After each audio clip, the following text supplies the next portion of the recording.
ఇది కూడా సమానంగానే ఉంది. వాస్తవానికి చెప్పాలంటే కష్టే ఫలి.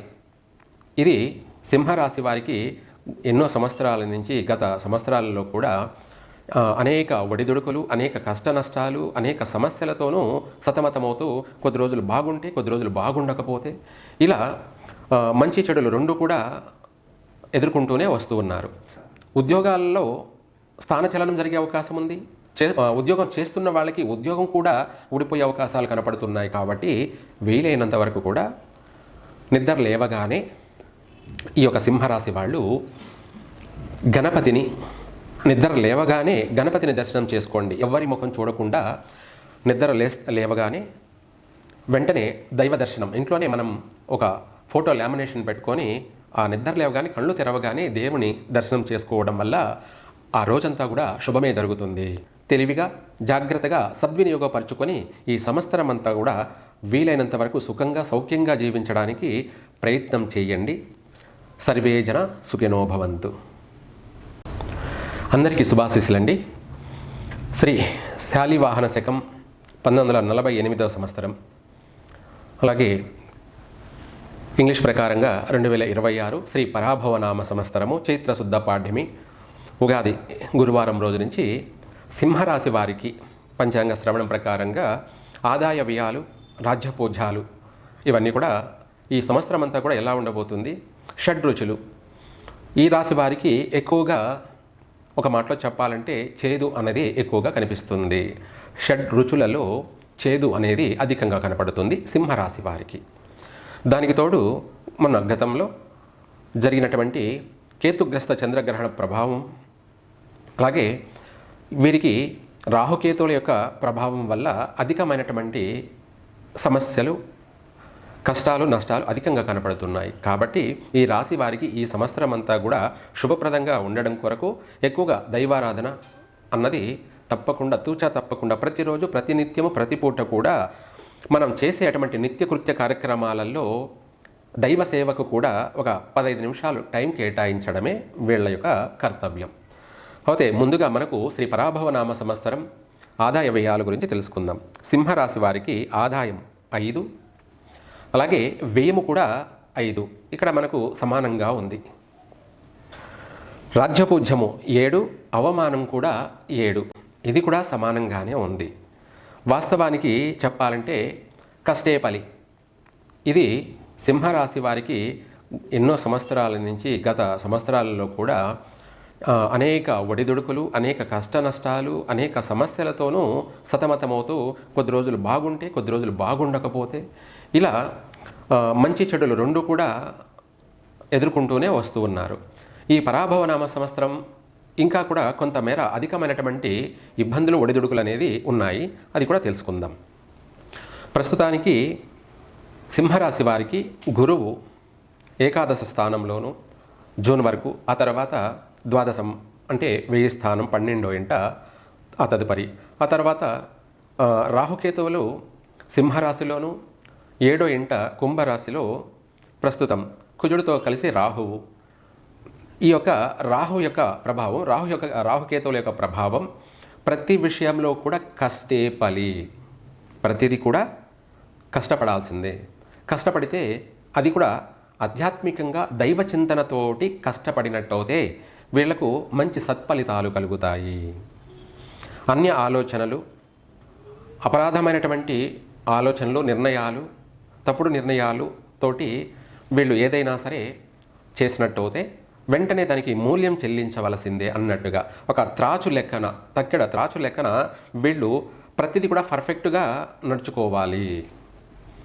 మరి న్యాయంగాను నడుచుకోలేకపోయినప్పటికీ సమానంగా ఉండాలి. అప్పుడే వీళ్ళకు తగినటువంటి ప్రతిఫలం కలిగే అవకాశం ఉంది. ఇంకా చెప్పాలంటే మంచి పనులు, మంచి ఆలోచన అధికంగా సంపాదించుకోవడమే వీళ్లకు స్థిరమైన ఆస్తి. ఇవన్నీ ఎందుకు చెప్పాల్సి వస్తుంది అంటే జన్మరాశిలో కేతు ఉండడం, 7వ ఇంట రాహు ఉండడం వల్ల ప్రతి విషయంలో ఒడిదుడుకులు అనేది తీవ్రంగా ఉన్నాయి. ప్రస్తుతం అయితే గురువు యొక్క సంచార ప్రభావం వల్ల వీళ్ళకి కొద్ది రోజులు బాగుండడం, కొద్ది రోజులు బాగుండకపోవడం అనేది ఈ రాశి వారికి ఇప్పుడు ప్రస్తుతం అదే జరుగుతుంది. కానీ మనము ఎంత చేసినా కూడా, మనం ఎంత కష్టపడినా, మనం ఎంత శ్రమపడినా, ఎంత న్యాయంగా ఆలోచించినా కూడా సమస్యలు అనేది తనంతట తాను ఎత్తుక్కుంటూ వస్తూ ఉంటాయి ఈ సింహరాశి వాళ్ళకి. ప్రస్తుతం అయితే సింహరాశి వారికి ఆర్థిక పరంగాను సమానంగా ఉంది, గౌరవ మర్యాదలకు కూడా సమానంగానే ఉంది. ఇప్పుడు వివాహ ప్రయత్నాలు ముమ్మరంగా కొనసాగించినట్టయితే కొంచెం వెనక ముందు వివాహం జరుగుతుంది, ఒక ఇంటి వాళ్ళు అవుతారు. సంతాన విషయంలో వీలైనంత వరకు కూడా జాగ్రత్త పాటించాలి. లేదంటే గర్భస్రావం, ఆరోగ్యపరమైనటువంటి సమస్యలతోటి గర్భస్రావం జరిగే అవకాశం ఉంది, అబార్షన్ లాంటి సమస్యలు ఎదురయ్యే అవకాశం ఉంది. కాబట్టి దీనికి సంబంధించి కూడా ఈ రాశి వాళ్ళు ఈ సంవత్సరం ఆంజనేయ స్వామిని కానీ, లేదా శ్రీ వల్లీ దేవసేన సమేత శ్రీ సుబ్రహ్మణ్య స్వామిని పూజించడం, లేదంటే వారి యొక్క అష్టోత్తరాలని పఠించడం వల్ల వీరికి ఈ యొక్క సంతాన విషయంలో ఆ నష్టాల నుంచి బయటపడవచ్చు. సమయానుకూలంగా పుత్ర సంతాన ప్రాప్తి కలిగే అవకాశమే ఎక్కువగా ఉంది. అయితే ఈ జన్మరాశిలో కేతు ఉండడం వల్ల స్త్రీ సంతానం కానీ కలిగినట్టయితే కలిసి వస్తుంది సింహరాశి వారికి. ఎటువంటి నష్టాలు లేకుండా ఇంకా కూడా ఆర్థిక పరంగాను అభివృద్ధి పరంగాను విశేషంగా కలిసి వస్తుంది. అదే పుత్ర సంతానం కలిగినట్టయితే జన్మరాశిలో కేతువు వల్ల, 7వ ఇంట రాహు కుజుని వల్ల ప్రభావం వల్ల అబార్షన్ జరిగిపోయే అవకాశాలు కనపడుతున్నాయి. ఒకవేళ కాకుండా సంతానం కలిగినా కూడా ఆర్థికపరమైనటువంటి నష్టాలు కలిగే అవకాశము ఉంది. అనేక ఒడిదుడుకులు, ఇబ్బందులు ఎదుర్కోవాల్సిన పరిస్థితి ఉంది శ్రీ పరాభవనామ సంవత్సరంలో సింహరాశి వారికి సంతాన విషయంలో. తర్వాత విద్యార్థులకి కష్టపడి చదివినట్టయితే తప్పకుండా వీళ్ళు పాస్ అవుతారు. అలాగే కష్టపడి చదవకుండా ఉన్నటువంటి వాళ్ళు వీలైనంత వరకు ఫెయిల్ అయ్యే అవకాశాలు ఎక్కువగా కనపడుతున్నాయి. కాబట్టి ఏది ఏమైనా సింహరాశి వారి విషయంలో, చదువుల విషయంలో కావచ్చు, లేదంటే ఏదైనా పనులు చేసే విషయంలో కావచ్చు, అన్నిట్లోనూ ఆటంకాలు అధికంగా ఉన్నాయి. అంటే మందబుద్ధి, మర్చిపోవడము, నెగ్లెక్ట్ ఎక్కువగా చేయడము, అశ్రద్ధ. ఇదే కాకుండా ఏదైనా సరే ఒకవేళ చేద్దాము అనుకున్నా కూడా సమయానుకూలంగా కలిసి రాకపోవడం వల్ల చెయ్యాలన్నటువంటి ఏదైనా వాళ్ళ ఉత్సాహం అనేది కూడా నీరు కారిపోయే అవకాశం ఉంది. చేద్దాము, ఏదైనా సరే చేస్తాము, కష్టపడదాము, అభివృద్ధి చెందుతాము అని ఆలోచించినా దానికి సహకారం అనేది దొరకకపోవడం వల్ల ఏది చేసినా, ఎంత చేసినా ఇంతే కదా అనేది నిరుత్సాహం కలిగే అవకాశాలు కూడా ఎక్కువగా కనపడుతున్నాయి సింహరాశి వారికి. తదుపరి వ్యాపారస్తులకి కష్టపడి వాళ్ళు శ్రమ ఓర్చి శ్రద్ధగా తెలివితేటలతోటి ప్రతిరోజు ప్రతినిత్యం దేవాలయం దర్శనం చేసుకొని ఆ తర్వాత వ్యాపార రంగంలోకి అడుగు పెడుతూ ఉన్నట్టయితే ఆ చేసినటువంటి వాళ్ళ పూజాఫలం వల్ల వ్యాపారంలో అభివృద్ధి చెందుతారు, రాణించగలుగుతారు. కొంతమేర ఊరట కలుగుతుంది, ప్రశాంతత కలుగుతుంది, వ్యాపారంలో అభివృద్ధి చెందే మార్గాలు కూడా కనపడుతున్నాయి.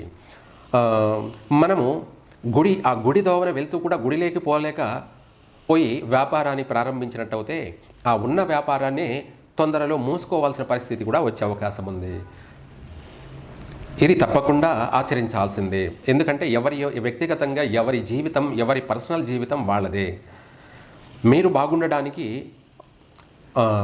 ఏదైనా సరే మీ కుటుంబాన్ని అభివృద్ధి మార్గంలోకి తీసుకెళ్ళడానికి, మీరు ప్రశాంతంగా మనశ్శాంతిగా ఉండడానికి ఒకటే మార్గం, అదే దైవ దర్శనం. దీనివల్లనే మీకు ప్రతిరోజు ప్రతినిత్యం కూడా కొంతమేర మనశ్శాంతి, ప్రశాంతత కలుగుతూ ఉంటుంది. ఏదైనా చెయ్యాలని ఆశ కూడా కలుగుతూ ఉంటుంది. అనుకున్న పని వెంటనే కాకపోయినా ఒకరోజు ఆలస్యమైనా కూడా అనుకున్న పని నెరవేరి తీరుతుంది. ఈ విధంగా మీరు ప్రతిరోజు నిత్యం దైవ దర్శనం అనేది చేసుకొని తీరాలి సింహరాశి వాళ్ళు. తర్వాత ఉద్యోగస్తులు, వీళ్ళకు అధికంగా ఒత్తిడి ఎక్కువగా ఉంటుంది. చేసే ఉద్యోగ స్థానంలో ఎంత చేసినా కూడా అధికారుల వల్ల మాట పట్టింపులు ఉంటాయి. అలాగే తోటి ఉద్యోగస్తులతోటి సమస్యలు ఉంటాయి. వాళ్ళతో మనస్పర్ధలు, గొడవలు, కొట్లాట్లు కూడా వచ్చే అవకాశం ఉంది. అందుకనేసి తోటి ఉద్యోగస్తులతో జాగ్రత్తగా మసులుకోండి, తెలివిగా వ్యవహరించండి. ఎవరిని నొప్పించకుండా మీ పని మీరు సమయానుకూలంగా చేసుకొని బయటపడడమే మీ కర్తవ్యం. ఇదే కాకుండా ఉద్యోగాల్లో స్థానచలనం జరిగే అవకాశం ఉంది. ఉద్యోగం చేస్తున్న వాళ్ళకి ఉద్యోగం కూడా ఊడిపోయే అవకాశాలు కనపడుతున్నాయి. కాబట్టి వీలైనంత వరకు కూడా నిద్ర లేవగానే ఈ యొక్క సింహరాశి వాళ్ళు గణపతిని నిద్ర లేవగానే గణపతిని దర్శనం చేసుకోండి. ఎవరి ముఖం చూడకుండా నిద్ర లేవగానే వెంటనే దైవ దర్శనం ఇంట్లోనే మనం ఒక ఫోటో లామినేషన్ పెట్టుకొని ఆ నిద్ర లేవగానే కళ్ళు తెరవగానే దేవుని దర్శనం చేసుకోవడం వల్ల ఆ రోజంతా కూడా శుభమే జరుగుతుంది. సింహరాశి వారికి ఉద్యోగాల్లోనూ వ్యాపారాలలోనూ కొంతమేర కలిసి వస్తుంది. తదుపరి నూతన వ్యాపారాలు ప్రారంభం చేసేవాళ్ళు ఎప్పుడు చేయాలి ఎప్పుడు చేయకూడదు అనేది శుభ సమయము, అలాగే శుభ మాసము, శుభ నక్షత్రము, అలాగే శుభ లగ్నాలు, శుభవారము ఇవన్నీ కూడా చూసుకొని పాటించి చేసినట్టయితే నష్టం లేకుండా బయటపడతారు. లాభాలతోటి అభివృద్ధి చెందుతారు. మనం ఏదైనా సరే ఏ పని చేస్తున్నా కూడా శుభ సమయం అనేది ఇంపార్టెంట్. గుడ్ టైమా బ్యాడ్ టైమా అనేది ముఖ్యం అన్నమాట. అందుకని సింహరాశి వాళ్ళు వీలైనంత వరకు నూతన వ్యాపారాలు ప్రారంభం చేసేటప్పుడు అనుభవజ్ఞులైనటువంటి వాళ్ళని సంప్రదించి తెలుసుకొని మరీ వ్యాపారం ప్రారంభం చేయండి. ఎందుకంటే మనము పెట్టుబడి పెట్టి వ్యాపారం చేస్తున్నాం కాబట్టి నష్టపోకూడదు. అయితే పట్టుదలతోటి ఎంత కష్టపడినా ఎంత శ్రమపడినా కూడా ఫలితం మాత్రం శూన్యం కనపడుతుంది. తర్వాత విదేశాలకు వెళ్ళాలనే ప్రయత్నం చేసే వాళ్ళకి ప్రారంభంలో కొంతమేర పర్వాలేదు, కానీ ఒడిదుడుకులు అనేవి ఉన్నాయి. ఏదైనా సరే ఘాతువారం అనేది మనం అనుకున్నట్టుగా దానికి వీసా గురించి ప్రయత్నం చేసేది మనం అప్లికేషన్ పెట్టుకునేటప్పుడు కూడా ఏ రోజు అయితే బాగుంటుందో ఆ రోజు ప్రారంభం చేస్తే ఆ ప్రారంభం చేసినటువంటి అంటే ప్రతిరోజు గడ్డు కాలం కాదు కదా, మనకు శుభవారము ఉంటుంది. కాబట్టి ఆ శుభవారంలో మనము ప్రారంభం చేయడం వల్ల కొంతమేర మనకు నష్టం లేకుండా అనుకున్నది నెరవేరే అవకాశం ఉంది. సక్సెస్ అవుతారు కూడా. విదేశాలకు వెళ్ళి స్థిరపడతారు. అక్కడ కూడా ఉద్యోగాల్లోనూ రాణించగలుగుతారు. అలాగే ఏది ఏమైనప్పటికీ సింహరాశి వారికి ప్రతి విషయంలో కూడా ప్రతిరోజు కూడాను ఒక సామెత ఉంది. దినదినం గండం నూరేళ్ల జీవితం దినదిన గండం అంటాం కదా. ఆ విధంగా సింహరాశి వారికి ప్రతిరోజు కూడా ప్రతిదీ కూడా లెక్కే కావాలి. ప్రతిదీ మనం ప్రతిదినం సద్వినియోగపరచుకోవాలి. ఆర్థిక పరంగా అభివృద్ధి చెందాలి. అన్ని రంగాలలో కూడా రాణించాలి. కాబట్టి ఇంకా కూడా చెప్పాలంటే ఈ రాశి వాళ్ళు ఆంజనేయ స్వామికి తమలపాకులతోటి 108 తమలపాకులతోటి ప్రతి మంగళవారము ప్రతి శనివారం కూడా ఆకు పూజ అర్చన జరిపించండి. కొంతమేర కలిసి వస్తుంది. ప్రశాంతంగా ఉంటారు. రైతుల విషయానికి వచ్చేటప్పటికి కష్టే ఫలి. రైతులకి సింహరాశిలో పుట్టినటువంటి వారికి రైతులకి ఎంత కష్టపడితే అంత ప్రతిఫలం ఉంటుంది. ఒక మాటలో చెప్పాలంటే వీరి జీవితంలో కష్టే ఫలి. ఈ సంవత్సరం అంతా కూడా శ్రీ పరాభవనామ సంవత్సరం అంతా కూడా సింహరాశి వారికి ఇంకా కూడా నష్టాలు కలిగే అవకాశము ఉంది. ప్రకృతి విపత్తుల వల్ల వ్యవసాయంలో చేతికి అందే సమయానికి నష్టం జరిగే అవకాశం కూడా కనపడుతుంది. వీలైనంత వరకు ఈ సింహరాశి వాళ్ళు వ్యవసాయదారులు రైతులు ప్రతిరోజు దేవాలయానికి వెళ్ళి ఆంజనేయ స్వామిని దర్శనం చేసుకొని సింధూరాన్ని తిలకంగా ధరించి వ్యవసాయ పొలాల్లోకి ప్రవేశించండి. కలిసి వస్తుంది. ఎటువంటి ప్రమాదాలు ఉండవు. లేదంటే ఈ సంవత్సరం అధికంగా వాహన ప్రమాదాలు, అగ్ని ప్రమాదాలు, అలాగే విష ప్రయోగాలు అంటే సర్పకాటుకు గురయ్యే అవకాశాలు ఉన్నాయి. తేలు సర్పకాటుకు గురయ్యే అవకాశాలు ఉన్నాయి. కాబట్టి జాగ్రత్తగా మసులుకోండి, బాగుంటారు.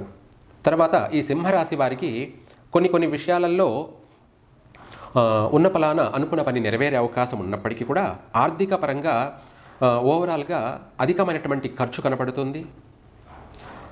ధనమూలకమైనటువంటి వ్యయం ఎక్కువగా కనపడుతుంది.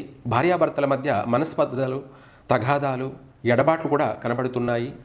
ఇంకా చెప్పాలంటే ఏ విషయంలోనైనా సరే కోర్టు సమస్యల దాకా వెళ్ళే సమస్యలు కనపడుతున్నాయి.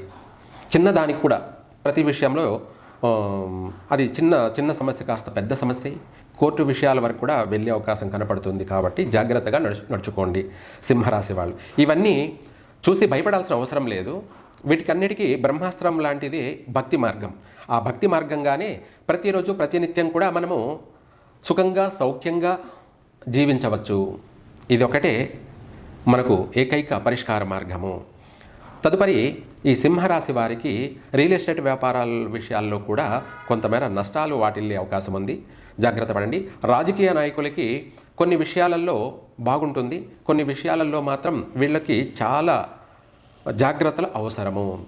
ప్రజా వ్యతిరేకతలు ఏర్పడే అవకాశం ఉంది. ఒకవేళ ప్రజలలో బాగున్నప్పటికీ మీతోటి అంటే ఆపోజిషన్ నాయకులతోటి శత్రుత్వాలు, విరోధాలు, వాళ్ళ వల్ల మనశ్శాంతి లేకపోవడము, ప్రశాంతత లేకపోవడము, నిద్ర కరువైపోవడము, అనునిత్యము అవమానాలకు గురి అయ్యే అవకాశము కనబడుతుంది.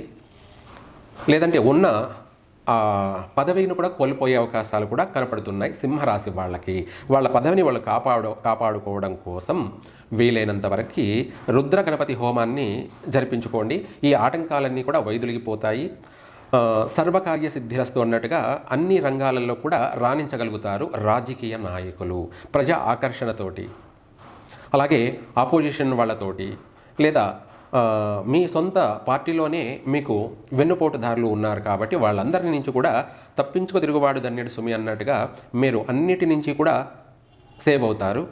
కాబట్టి ఈ సింహరాశి వాళ్ళకి కొంతమేర కొన్ని విషయాలలో కలిసి వచ్చే అంశాలు ఉన్నాయి. గృహయోగము ఉంది, అలాగే వాహన యోగము ఉంది, అలాగే వివాహ యోగం కూడా ఉంది. కాబట్టి మనము వచ్చినటువంటి అవకాశాలని తెలివిగా జాగ్రత్తగా సద్వినియోగపరుచుకొని ఈ సంవత్సరం అంతా కూడా వీలైనంత వరకు సుఖంగా సౌఖ్యంగా జీవించడానికి ప్రయత్నం చేయండి. సర్వే జన సుఖినో భవంతు.